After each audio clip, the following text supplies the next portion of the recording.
So it's that time of the year. It's fall and you want to start cutting firewood. And you pull out your trusty chainsaw, whatever brand it is, whatever size, and it won't start. Today's video, let's get right into it. I have a chainsaw that was brought to me that won't start.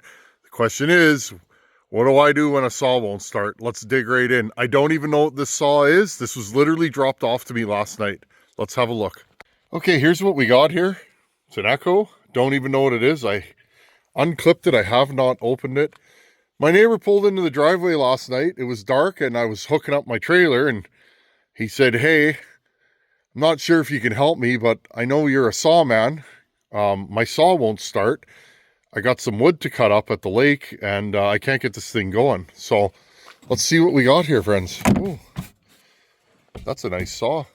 Echo 501P. Looks clean. It's well taken care of. Well, let's see. What do we got here? I'm going to set you guys up on the stand. Let's see if we can get this thing to run. First things first, we got to do some basic checks on it. I'm going to set you guys up and let's do this. Okay, let's pull this thing out. Never played with one of these. And that's a new one. Yeah, that's gear oil. I guess if it works, right? Okay, we'll use this scratch. This way and this. Okay, friends, let's, first thing I do, okay, this saw has a decomp. Let's see, stop is down. Okay, familiarize yourself with the controls. Stop is down. So all the way up should be what we're looking for here. That appears to be the choke. Let's pull this thing over and see. I got the decomp in. Choke in.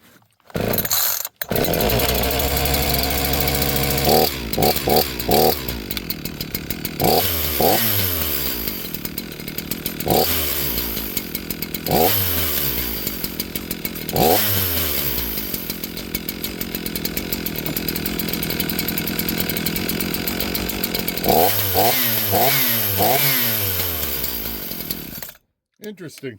Well, maybe he just flooded it. This happens.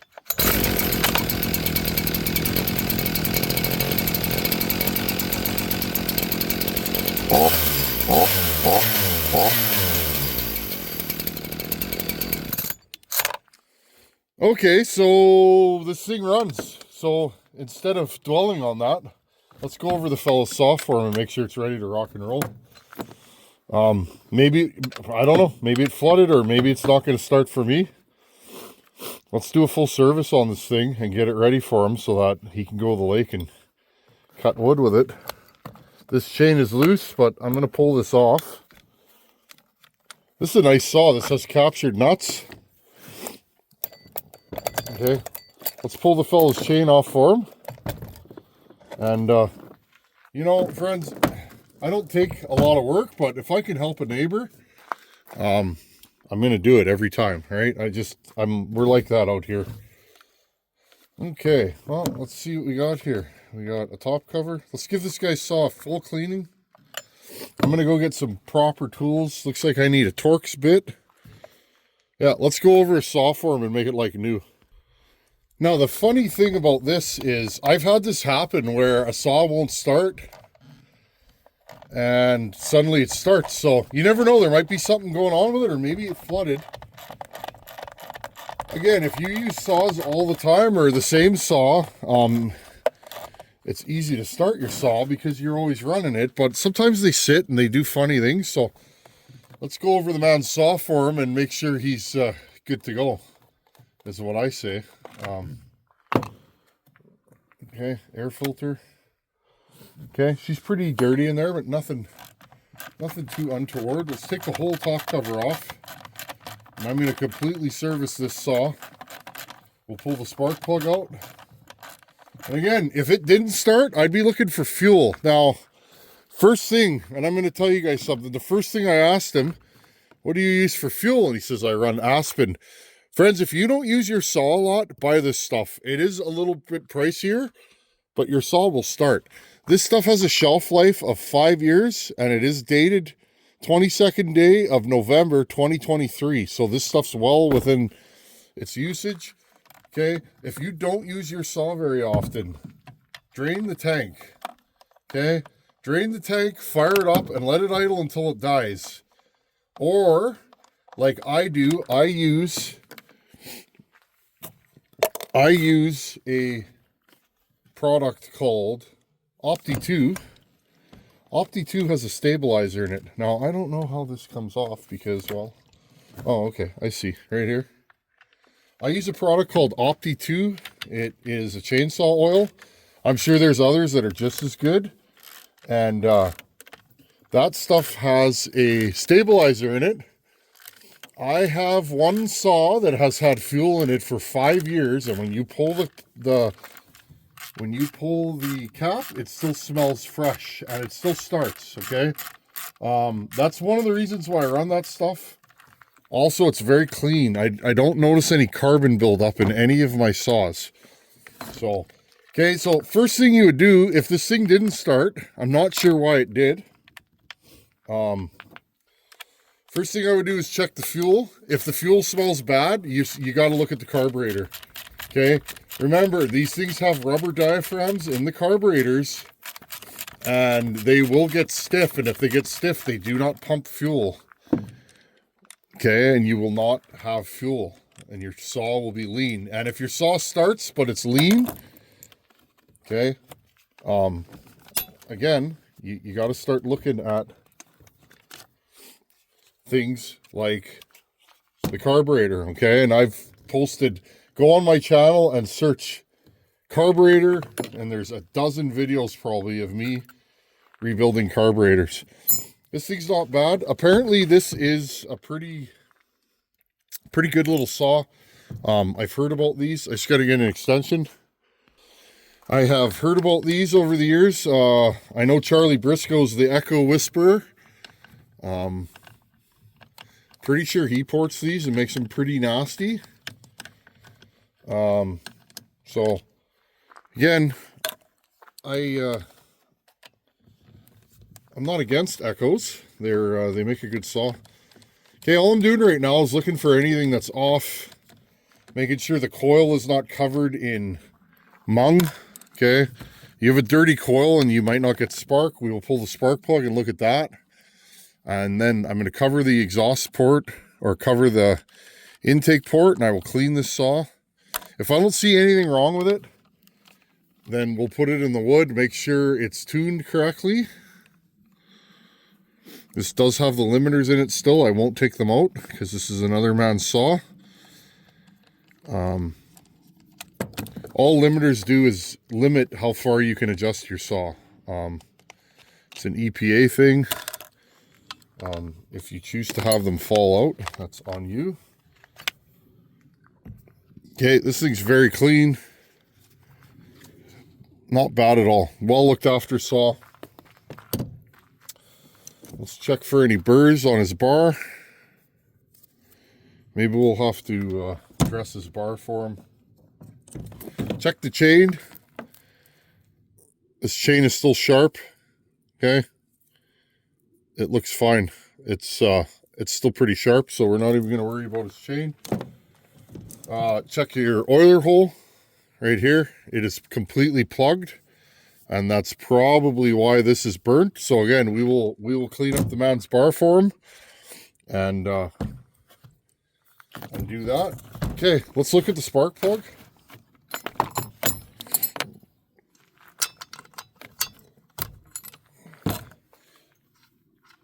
This is the second or third time I've had a no start that turned into a start. Plug looks like brand new. So let's see what kind of spark we got here. Just hold it there, and I can't even do that because I don't have the recoil on. Shows you what kind of a pro I am. Okay, we're gonna put the spark plug back in. I will cover this intake probably just by doing this. Okay, and we will blow this thing out. Okay, make it nice and clean. We'll wipe it all down. We'll make this saw like brand new for him again. And then we'll dress the bar. Well, it's a nice little saw. It's got an adjustable or a removable sprocket on it. I'm guessing this is a pro saw, the 501P. I think the P means pro. Well, we'll say it does. It looks like a pro saw to me. Okay, I'm going to blow this off and I'll be right back. Okay, I got the saw all blown out. Just getting the remaining little bit of dirt out of there. This saw is like brand new. It's in incredible shape. I don't know how much time's on it, but again, friends, we don't know why this thing didn't start. My suspicion, and I won't know till I put it in the wood, this thing may run horribly once we get it under load. My suspicion is this saw got horribly flooded, which does happen. I'm surprised the spark plug looks good. I had that happen to me when we were in Bunyan, or no, we were at Buck and Stock, friends. The 2B events I always interchange. I had that happen to me this year. We flooded one of my saws horribly to the point we smoked the spark plug. Or maybe the spark plug went, which flooded the saw. But what actually happened is it bothered me to the point that night I went outside to my truck because I had all my tools with me. I should have filmed it, friends, but it was dark, and I put a new spark plug in the saw, and it fired right up. So, and we could not get that thing running for the life of me. So, okay, there we go. She's basically a new saw again. Let's throw it back together. Check for spark, of course. This is a nice saw. I've never played with one of these. So again, if you have a saw that won't start, first thing to check is, does it have compression? Okay, pull it over. Does it go thump thump? Okay, if it doesn't go thump thump, and I'll show you that in a second, then it's probably blown up. Okay, the next stage would be to pull the muffler. Look for a scored piston, and when I say scored piston, does it have lines cut into it? Or is there, are the rings, okay, and those are the parts that go around the piston. Are the rings stuck, meaning are they melted into the piston? Okay, now there's several ways to blow up a saw. Number one, a lean saw. Go to my how to tune a chainsaw carburetor video, and that'll tell you everything you need to know. Trying to keep this a shorter video. Okay, if the saw's lean engines run hot, and if they run hot, they blow up. Okay, you burn that film of oil that protects the engine, you burn that off, and it scores internals, bearings, pistons, rings, cylinder bores, etc. Okay, number two, with a two-stroke, you have an air leak. Okay, because remember, they mix everything in the bottom end. If you have an air leak, the side of an air leak is usually a saw that's hard to start. Okay, saw that's hard to start usually has an air leak. It won't hold the tune, meaning you get it tuned right and it won't stay there, it wanders, etc. But again, okay, make sure your decomp is out. This thing's hard to pull over. This is a 50cc saw. Okay, if it was scored, it would pull over like this. Okay, and this is just letting compression out. Okay, so again, is it hard to pull over? Next thing, if it's not scored, okay, and you don't think you have an air leak. If you have an air leak, you need to vacuum pressure test. That might be beyond most people's capabilities. Look at the spark plug. Is the spark plug white? Okay. Is it white, meaning it's lean? Okay. Is it dark brown? Is it tan? If it's dark brown, tan, or black, black is rich. Okay. If it's anything other than super light in color, if it's light in color, you were lean, and that probably tells you everything you need to know. If it's dark black, your saw is rich. Again, do you have spark? I see all kinds of spark on this saw. Bright blue spark. So it's not that. We shouldn't need a spark plug. Okay? So it's the next thing you look at.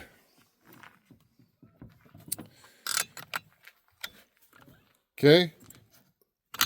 Check your fuel. Does your fuel smell bad? Rancid. That smell of rancid gas. Okay? If your fuel smells rancid, well, you probably revert to the carburetor. And again, when you pull the saw over, is your spark plug wet? If it's dry, you know you're not getting fuel. If you're not getting fuel, the saw's not going to start. It's too lean, right? The inverse of that is the spark plug wet? And if it's soaking wet, check if you have spark. If you do have spark and it's soaking wet, then you're too rich. And that's when you would check to see if you're lean or rich. Okay? Now, if you have a new saw like this one is, this saw has limiters. The carb it'll never go too lean, but it'll never go too rich. If you have limiters in your carb and you're too rich, I would be surprised. Okay? It's usually the opposite. You're too lean. If you're too lean, turn your low jet out as far as it'll go and try and see if the saw will start then, or at least pop. If it pops, then you know you didn't have enough fuel. Now, the last thing is, okay, if you're not getting fuel, then that's when you go to your carb. Make sure your fuel lines are soft. See this fuel line? It's not spongy. It's not hard. It's soft and pliable. If it's rock hard, you need a fuel line. If it is rock hard, I would pull the carb off. 2 bolts, pull the carb apart and rebuild it. Okay, I've done a million videos on that. They're all pretty much the same. If you can't figure out how to rebuild your carb, go online, do a search. Echo 501P carb model. Oh, look, it says Walbro, so we know it's a Walbro. Search Echo 501P Walbro carb. Okay? It'll usually give you the carb number, or it will be stamped. This one says WT, I can't read it, but we know it's a Walbro WT carb. Go online, look for a download, WT Walbro carb instructions, rebuild instructions, or carb kit. That'll tell you your carb kit. And then check, you can usually download a factory manual, and that'll tell you how to set this carb up. Okay? That's how I do it.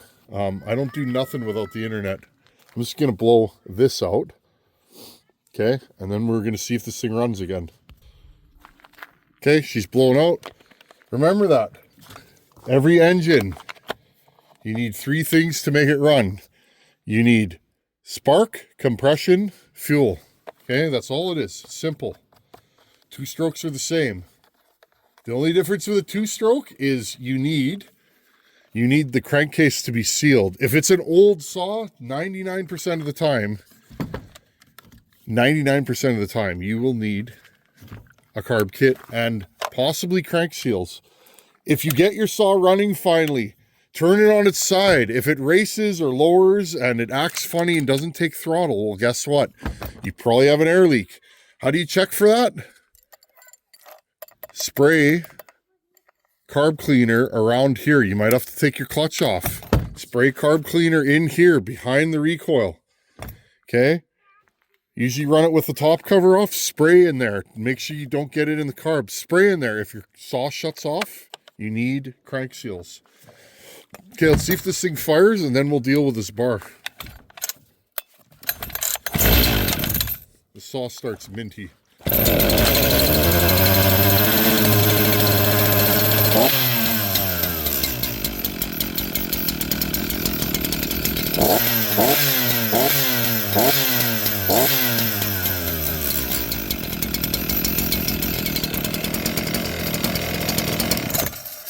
Who knows, friends? It probably just got flooded. No big deal. It happens. And sometimes, friends, is if I remember correctly, I heard about this saw last year, maybe. And again, we know it's oiling. This thing's gooping oil all over the place. Okay. I believe this saw didn't start last year, and I'm not sure if he tried it again, but okay, let's try her one more time.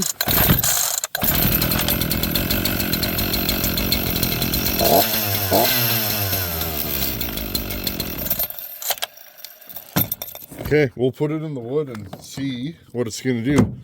Okay, bar maintenance. It happens, friends. I'll take it. It runs. We'll do a couple of cuts with it, and if it's fine, I'll give it back to him. And it was probably just horribly flooded. Bar maintenance. Okay, this is probably the most overlooked thing. I do this every time I go cutting. You know, every time I'm done with my saws, I pull my bars off and I scrape the outsides like this. Okay. Get any caked on oil and debris off. Okay, this is just use a razor blade or a knife blade is what I use. Okay. My kid's awesome, friends. Okay, this bar has gotten hot. You can see that. Extremely hot. A hot chainsaw bar will make for a hot chain, and if you have a hot chain, guess what? You'll have a hot clutch. And if your clutch gets hot, it leans out your bottom end, and if your bottom end leans out, you can pop your saw.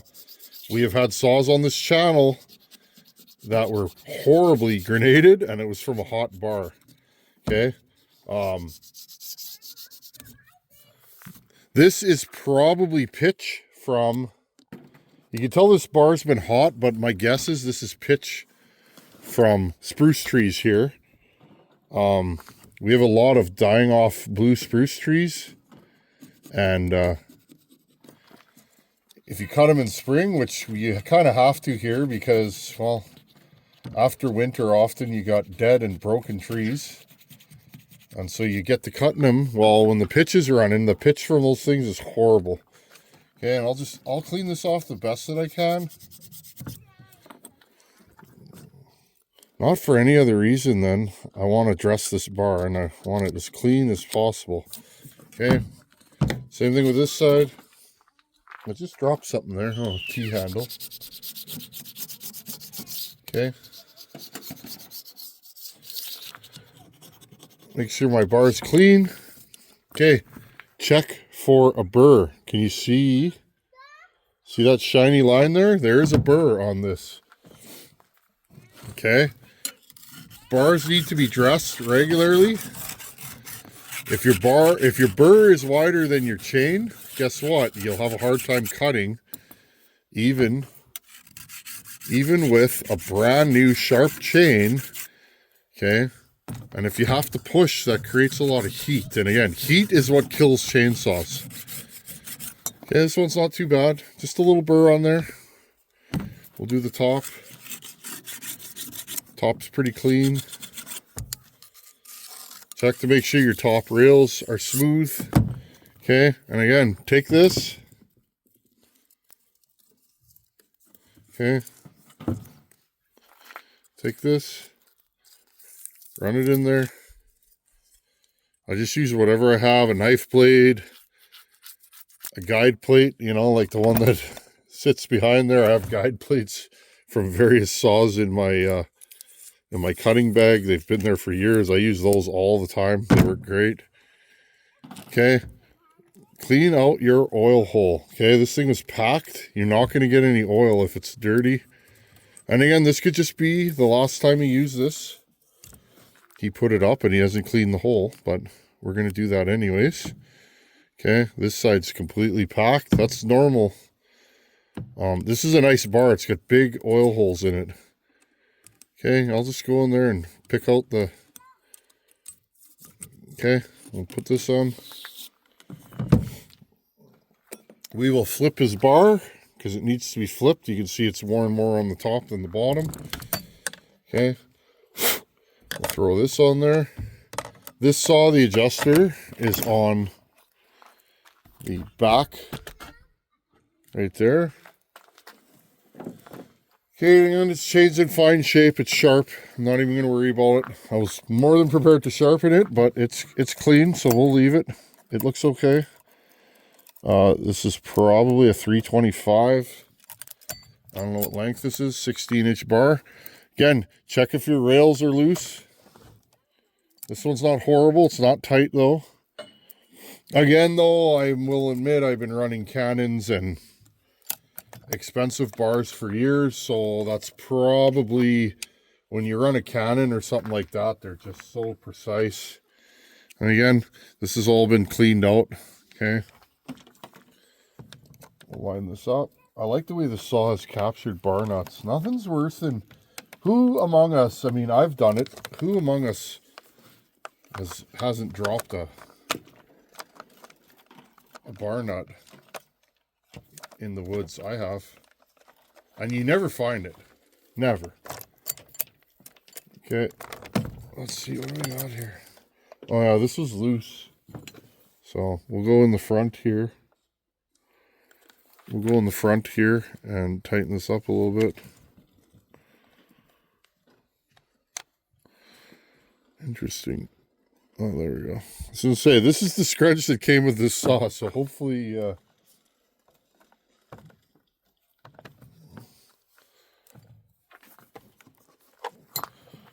Okay, we'll just line this up. Again, friends, I'm not in a hurry. It's my last day off before I go back to work. I'm enjoying this moment. Okay, we'll loosen this off quite a bit and we'll do it while it's on the saw. Happy to help a neighbor out. I figured I better do this now because life goes fast, friends, right? Next thing I'll know, I'll blink, it'll be Friday, and I'll be like, oh, I haven't touched this saw yet. Not that there was a time frame on this, but when I like working on other people's stuff, because to me it's nothing, and often to them it's a big help. Chainsaws are a specialized thing. They're a little different. You guys know, those of you that work on this stuff, chainsaws are a whole other ball of wax. They can be finicky, fickle creatures. If this is my saw, I would have a Phillips. Okay, there you go. Hold your bar up. Make sure it's nice and tight. Again, I always do this. Check for slack. That may be a little too tight, but we'll snug down this front bar nut. You don't have to reef it. There we go. Okay, nice and tight. A longer bar will tolerate more slop, generally, I find. A shorter bar, not so much. Okay, let's fire this thing up. Make sure there's nothing funky with the clutch. Okay, let's push the decomp in. I'll probably pull the choke again because I'm sure this thing's cold now. Push the choke in. Decomp. I'll put the chain brake on just to be safe.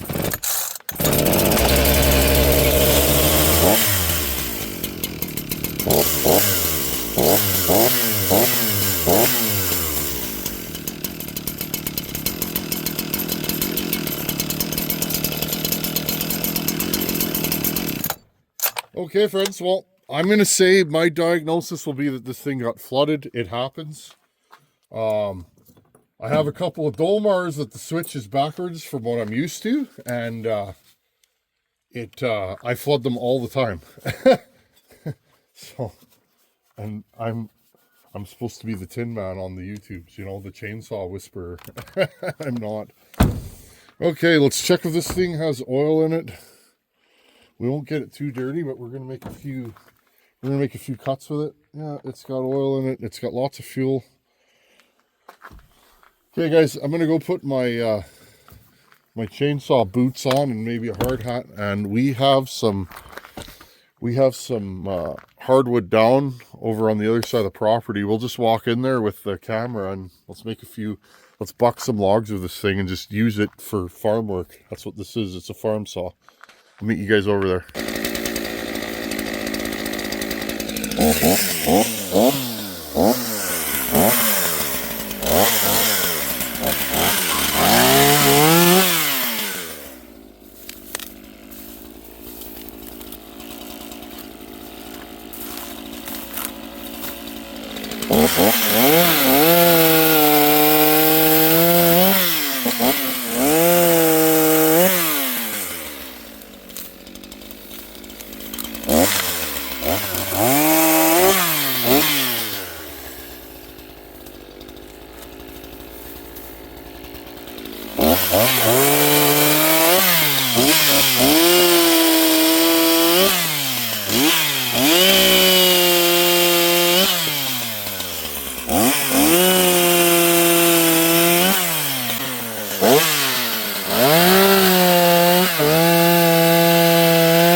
Well, so far so good. This is a nice little saw. It's got lots of torque, actually.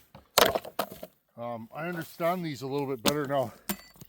I'm just going to do one slightly bigger cut just to see if this thing acts funny when it's warm. It's not doing anything right now. It's just a typical echo, just runs.